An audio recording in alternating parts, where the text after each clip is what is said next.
जय श्री कृष्ण। राधे राधे।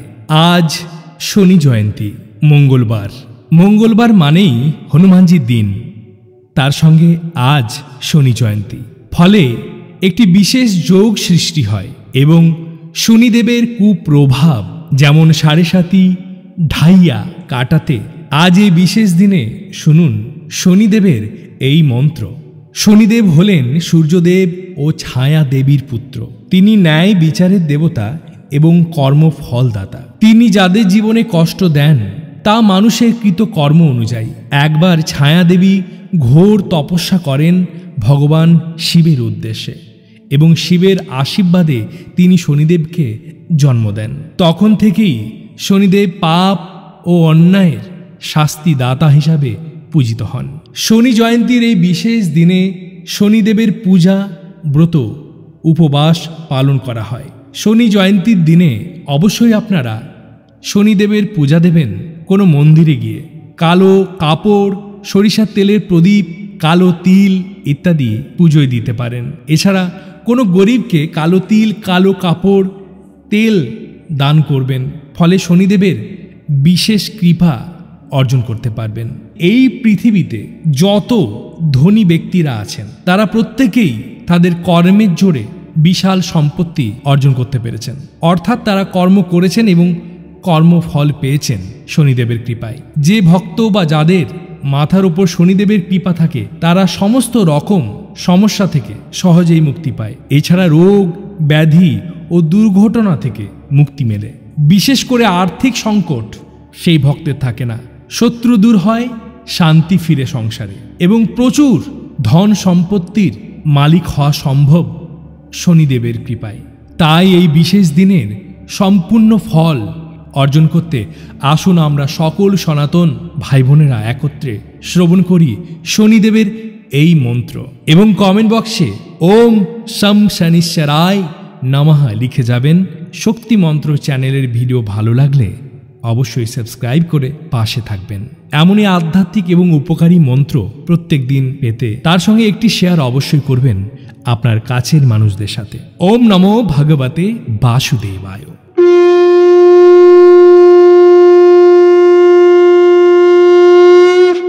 ওম নীলাঞ্জনা সমাভাসম रविपुत्रं यमाग्रजं छायामातण्ड सम्भुतं तं नमामि शनीश्वरम्।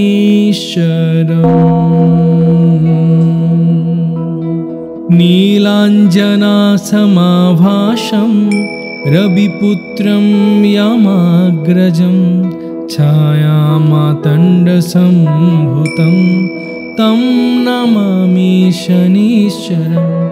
नीलाञ्जनासमाभासं रविपुत्रं यमाग्रजं नीलाञ्जनासमाभासं रविपुत्रं यमाग्रजं छाया मातण्डसम्भुतं तं नमामि शनीश्वरं।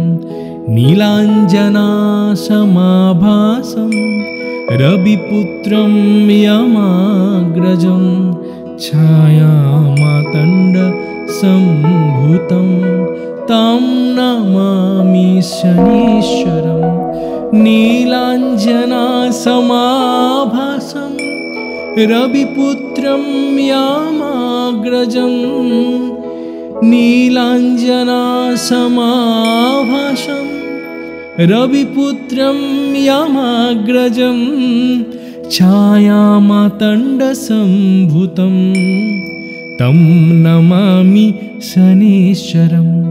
नीलाञ्जनासमाभासं रविपुत्रं यमाग्रजं छायामातण्डसम्भुतं तं नमामि शनीश्वरम्।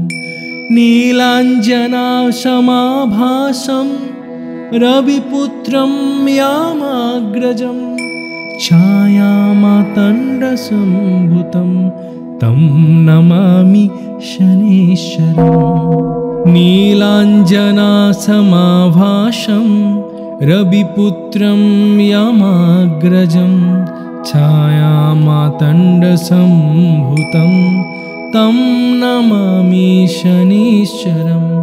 नीलाञ्जनासमाभासं रविपुत्रं यमाग्रजं नीलाञ्जनासमाभासं रविपुत्रं यमाग्रजं छायामातण्डसम्भुतं तं नमामि शनीश्वरम्। नीलाञ्जनासमाभासं रविपुत्रं यमाग्रजं छायामातण्डसम्भुतं तं नमामि शनीश्वरम्। नीलाञ्जनासमाभासं रविपुत्रं यमाग्रजं नीलाञ्जनासमाभासं रविपुत्रं यमाग्रजं छायामातण्डसम्भुतं तं नमामि शनीश्वरम्। नीलाञ्जनासमाभासं रविपुत्रं यमाग्रजं छायामातण्डसम्भुतं तं नमामि शनीश्वरम्।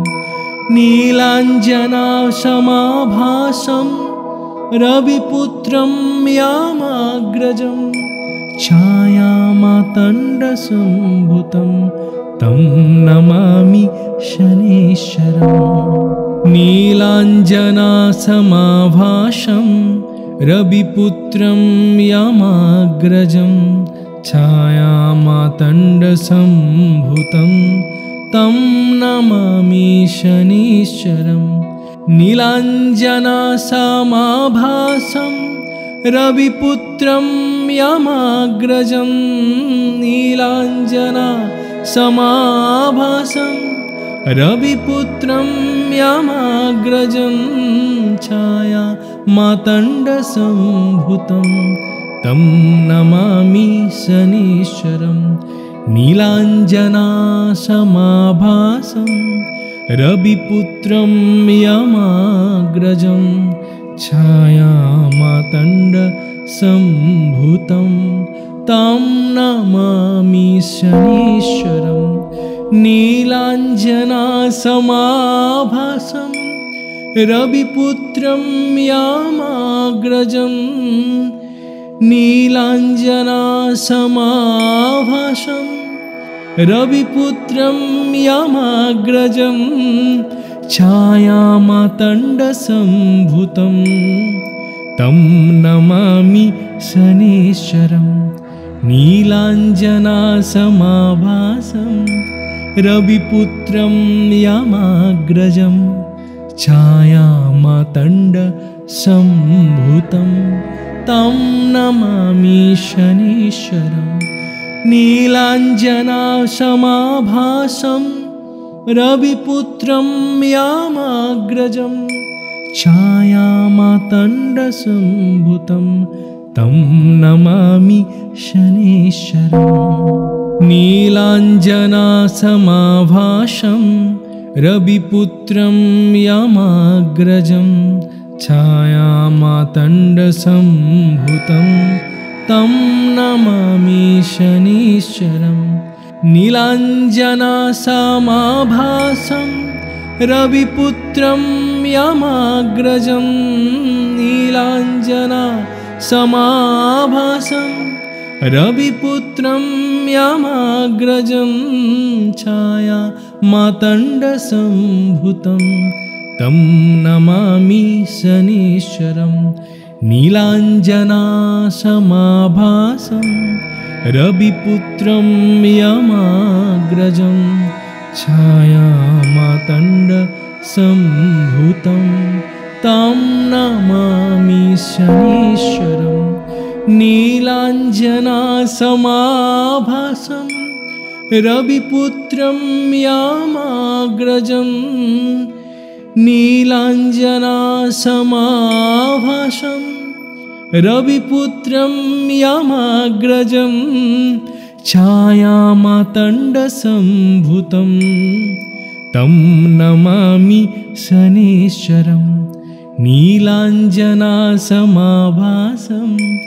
रविपुत्रं यमाग्रजं छायामातण्डसम्भूतं तं नमामि शनीश्वरं नीलाञ्जनासमाभासं रविपुत्रं यमाग्रजं छायामातण्डसम्भूतं तं नमामि शनीश्वरं नीलाञ्जनासमाभासं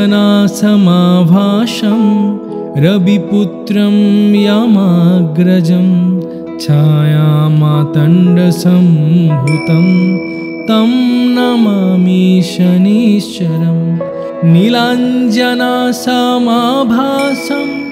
रविपुत्रं यमाग्रजं नीलाञ्जनासमाभासं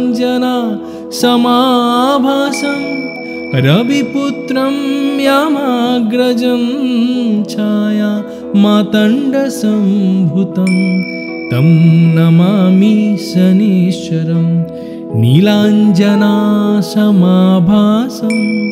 रविपुत्रं यमाग्रजं छायामातण्डसम्भूतं तं नमामि शनीश्वरं नीलाञ्जनासमाभासं रविपुत्रं यमाग्रजं नीलाञ्जनासमाभासं रविपुत्रं यमाग्रजं छायामातण्डसम्भूतं तं नमामि शनीश्वरं नीलाञ्जनासमाभासं रविपुत्रं यमाग्रजं छायामातण्डसम्भूतं तं नमामि शनीश्वरं नीलाञ्जनासमाभासं रविपुत्रं यमाग्रजं छायामातण्डसम्भूतं तं नमामि शनीश्वरं नीलाञ्जनासमाभासं रविपुत्रं यमाग्रजं छायामातण्डसम्भूतं तं नमामि शनीश्वरं नीलाञ्जनासमाभासं रविपुत्रं यमाग्रजं नीलाञ्जनासमाभासं रविपुत्रं यमाग्रजं छायामातण्डसम्भूतं तं नमामि शनीश्वरं नीलाञ्जनासमाभासं रविपुत्रं यमाग्रजं छायामातण्डसम्भूतं तं नमामि शनीश्वरं नीलाञ्जनासमाभासं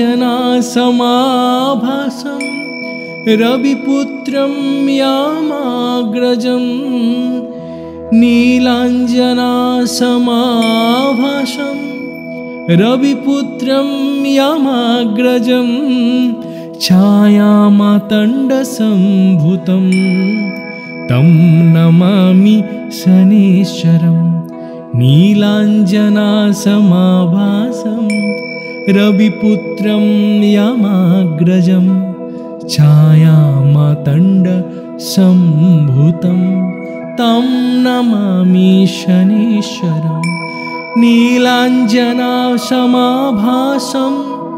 रविपुत्रं यमाग्रजं छायामातण्डसम्भूतं तं नमामि शनीश्वरं नीलाञ्जनासमाभासं रविपुत्रं यमाग्रजं छायामातण्डसम्भूतं तं नमामि शनीश्वरं नीलाञ्जनासमाभासं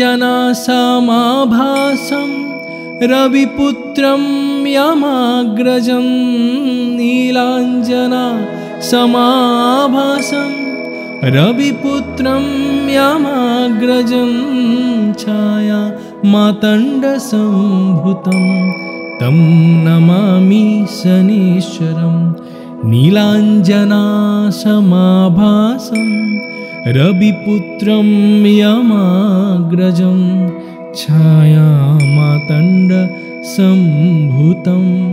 तं नमामि शनीश्वरं नीलाञ्जना समाभासं रविपुत्रं यमाग्रजं नीलाञ्जना समाभासं रविपुत्रं यमाग्रजं छाया मातण्डसम्भूतं तं नमामि शनीश्वरं नीलाञ्जना समाभासं रविपुत्रं यमाग्रजं छाया मातण्डसम्भूतं तं नमामि शनीश्वरं नीलाञ्जना समाभासं रविपुत्रं यमाग्रजं छाया मातण्डसम्भूतं तं नमामि शनीश्वरम् नीलाञ्जना समाभासं रविपुत्रं यमाग्रजं छाया मातण्डसम्भूतं तं नमामि शनीश्वरं नीलाञ्जना समाभासं रविपुत्रं यमाग्रजं नीलाञ्जना समाभासं रविपुत्रं यमाग्रजं छाया मातण्डसम्भूतं तं नमामि शनीश्वरं नीलाञ्जना समाभासं रविपुत्रं यमाग्रजं छाया मातण्डसम्भूतं तं नमामि शनीश्वरं नीलाञ्जना समाभासं रविपुत्रं यमाग्रजं नीलाञ्जना समाभासं रविपुत्रं यमाग्रजं छाया मातण्डसम्भूतं तं नमामि शनीश्वरं नीलाञ्जना समाभासं रविपुत्रं यमाग्रजं छाया मातण्डसम्भूतं तं नमामि शनीश्वरं नीलाञ्जना समाभासं रविपुत्रं यमाग्रजं छाया मातण्डसम्भूतं तं नमामि शनीश्वरम् नीलाञ्जना समाभासं रविपुत्रं यमाग्रजं छाया मातण्डसम्भूतं तं नमामि शनीश्वरं नीलाञ्जना समाभासं रविपुत्रं यमाग्रजं नीलाञ्जना समाभासं रविपुत्रं यमाग्रजं छाया मातण्डसम्भूतं तं नमामि शनीश्वरं नीलाञ्जना समाभासं रविपुत्रं यमाग्रजं छाया मातण्डसम्भूतं तं नमामि शनीश्वरं नीलाञ्जना समाभासं रविपुत्रं यमाग्रजं नीलाञ्जना समाभासं रविपुत्रं यमाग्रजं छाया मातण्डसम्भूतं तं नमामि शनीश्वरं नीलाञ्जना समाभासं रविपुत्रं यमाग्रजं छायामातण्डसम्भूतं तं नमामि शनीश्वरं नीलाञ्जनासमाभासं रविपुत्रं यामाग्रजं छायामातण्डसम्भूतं तं नमामि शनीश्वरम् नीलाञ्जनासमाभासं रविपुत्रं यामाग्रजं छायामातण्डसम्भूतं तं नमामि शनीश्वरं नीलाञ्जनासमाभासं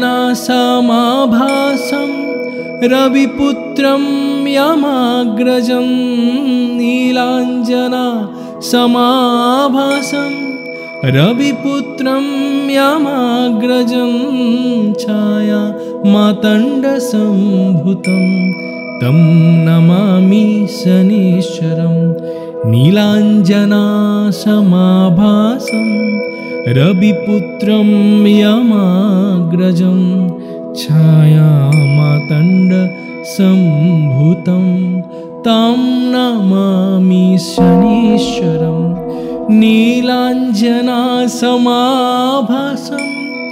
रविपुत्रं यामाग्रजं नीलाञ्जनासमाभासं रविपुत्रं यामाग्रजं छायामातण्डसम्भूतं तं नमामि शनीश्वरं नीलाञ्जनासमाभासं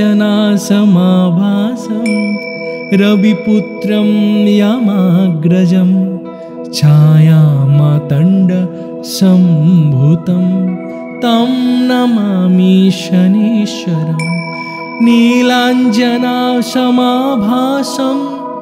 रविपुत्रं यामाग्रजं छायामातण्डसम्भूतं तं नमामि शनीश्वरम् नीलाञ्जनासमाभासं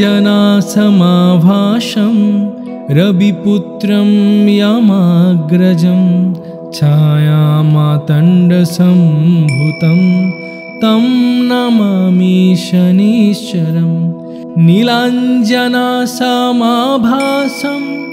रविपुत्रं यामाग्रजं नीलाञ्जनासमाभासं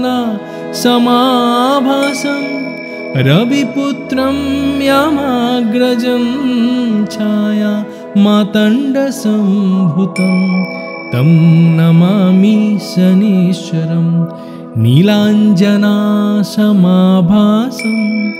रविपुत्रं यामाग्रजं छायामातण्डसम्भूतं तं नमामि शनीश्वरं नीलाञ्जनासमाभासं रविपुत्रं यामाग्रजं नीलाञ्जनासमाभासं रविपुत्रं यामाग्रजं छायामातण्डसम्भूतं तं नमामि शनीश्वरं नीलाञ्जनासमाभासं रविपुत्रं यामाग्रजं छायामातण्डसम्भूतं तं नमामि शनीश्वरं नीलाञ्जनासमाभासं रविपुत्रं यामाग्रजं छायामातण्डसम्भूतं तं नमामि शनीश्वरम् नीलाञ्जनासमाभासं रविपुत्रं यामाग्रजं छायामातण्डसम्भूतं तं नमामि शनीश्वरं नीलाञ्जनासमाभासं रविपुत्रं यामाग्रजं नीलाञ्जनासमाभासं रविपुत्रं यामाग्रजं छायामातण्डसम्भूतं तं नमामि शनीश्वरं नीलाञ्जनासमाभासं रविपुत्रं यामाग्रजं छायामातण्डसम्भूतं तं नमामि शनीश्वरं नीलाञ्जनासमाभासं रविपुत्रं यामाग्रजं नीलाञ्जनासमाभासं रविपुत्रं यामाग्रजं छायामातण्डसम्भूतं तं नमामि शनीश्वरं नीलाञ्जनासमाभासं रविपुत्रं यामाग्रजं छायामातण्डसम्भूतं तं नमामि शनीश्वरं नीलाञ्जनासमाभासं रविपुत्रं यामाग्रजं छायामातण्डसम्भूतं तं नमामि शनीश्वरं नीलाञ्जनासमाभासं रविपुत्रं यामाग्रजं छायामातण्डसम्भूतं तं नमामि शनीश्वरं नीलाञ्जनासमाभासं रविपुत्रं यामाग्रजं नीलाञ्जनासमाभासं रविपुत्रं यामाग्रजं छायामातण्डसम्भूतं तं नमामि शनीश्वरं नीलाञ्जनासमाभासं रविपुत्रं यामाग्रजं छायामातण्डसम्भूतं तं नमामि शनीश्वरं नीलाञ्जनासमाभासं रविपुत्रं यामाग्रजं नीलाञ्जनासमाभासं रविपुत्रं यामाग्रजं छायामातण्डसम्भूतं तं नमामि शनीश्वरं नीलाञ्जनासमाभासं रविपुत्रं यामाग्रजं छायामातण्डसम्भूतं तं नमामि शनीश्वरं नीलाञ्जनासमाभासं रविपुत्रं यामाग्रजं छायामातण्डसम्भूतं तं नमामि शनीश्वरं नीलाञ्जनासमाभासं रविपुत्रं यामाग्रजं छायामातण्डसम्भूतं तं नमामि शनीश्वरं नीलाञ्जनासमाभासं रविपुत्रं यामाग्रजं नीलाञ्जनासमाभासं रविपुत्रं यामाग्रजं छायामातण्डसम्भूतं तं नमामि शनीश्वरं नीलाञ्जनासमाभासं रविपुत्रं यामाग्रजं छायामातण्डसम्भूतं तं नमामि शनीश्वरं नीलाञ्जनासमाभासं रविपुत्रं यामाग्रजं नीलाञ्जनासमाभासं रविपुत्रं यामाग्रजं छायामातण्डसम्भूतं तं नमामि शनीश्वरं नीलाञ्जनासमाभासं रविपुत्रं यामाग्रजं छायामातण्डसम्भूतं तं नमामि शनीश्वरं नीलाञ्जनासमाभासं रविपुत्रं यामाग्रजं छायामातण्डसम्भूतं तं नमामि शनीश्वरम्।